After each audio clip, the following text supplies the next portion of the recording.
This is problem 7-2. Here you have a shear load being applied of 20 kilonewtons across this cross section. You want to find the maximum shear in the beam. First thing you need to do is, do this in black, is to find the moment inertia. And the second thing is to find out where the centroid is.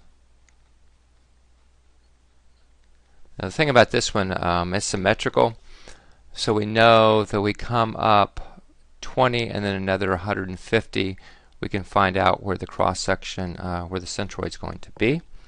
So let's find out what the moment inertia is around, we'll call this the x-axis here, somewhere in here. I have x, we'll find that value first. Okay, two things you could do.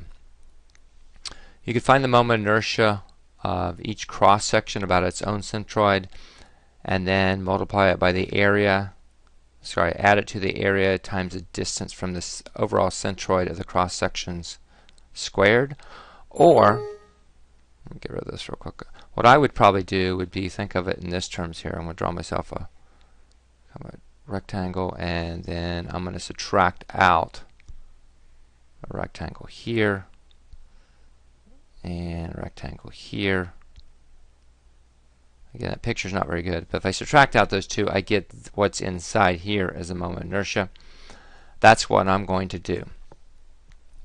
So to do that, the moment inertia is going to equal to, I'm going to make this thing into one big square. It will be 200 by 340.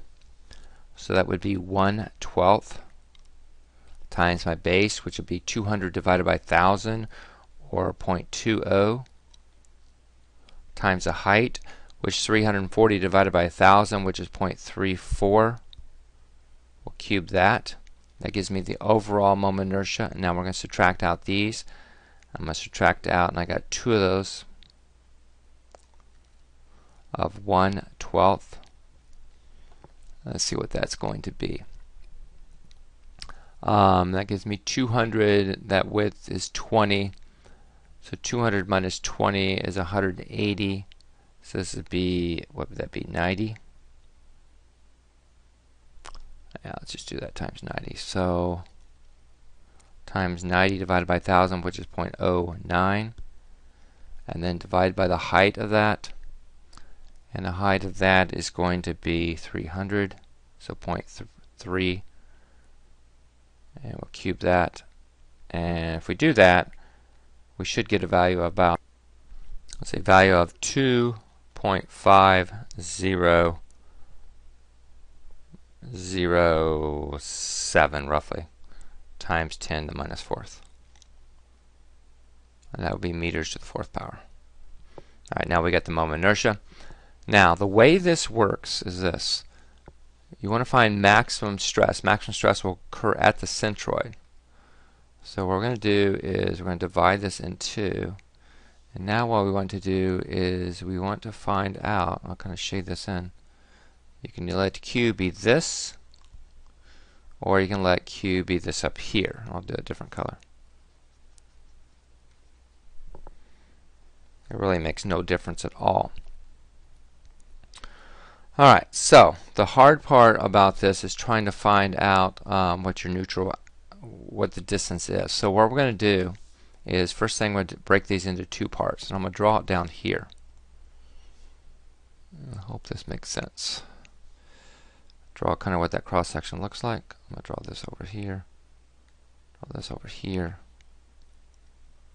Draw this over here. And again, I'm not trying to be an artist here, but give you a rough idea of what it is. And there's our neutral axis right in the middle apart.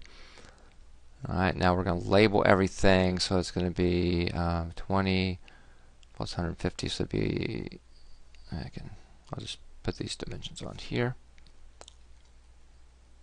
Come over here. Come over here and come over here. Alright. So now look at the picture. This is 300. So this would be 150 down to here. Or 0.150, change that color. This would be 0.20. So we're going to make this into two pieces. This is number 1, and this is number 2. The flange is what is it? 0.02. Oh, here. 0.20 thick from right here. Alright, so what Q is nothing more than the area times y bar from the center. So if we do number 1, we will get, we'll do the area first, we'll get 0.020. Multiply that by the length of this, which is 0.15, times this y bar from here to here would be 0.075, plus number 2 has a length of 0.2,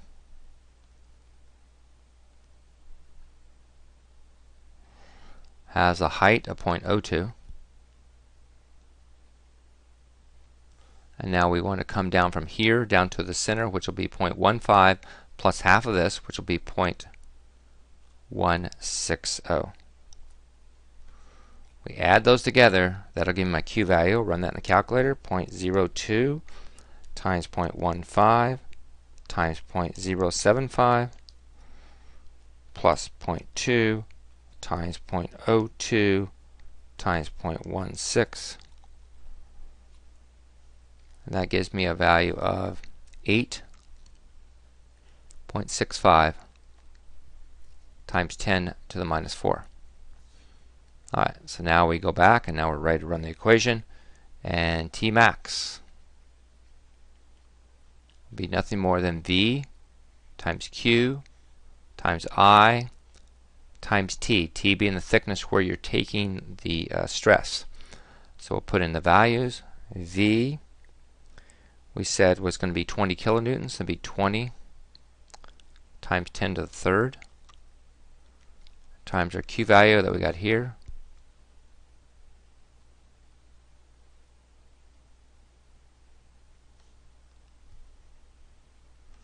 Times the moment inertia that we got up here, which was 2.5 times 10 to the minus 4th.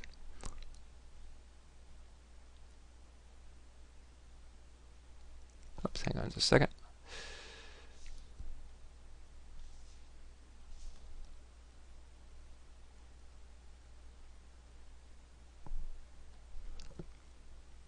Times how thick it is at the centroid, which is 0.02. We run that value and we'll get T max of about 3.46 megapascals. That's it. So not too bad. Again, the only thing kind of new here is doing the Q value. But again, it's not difficult. It's just area times y bar.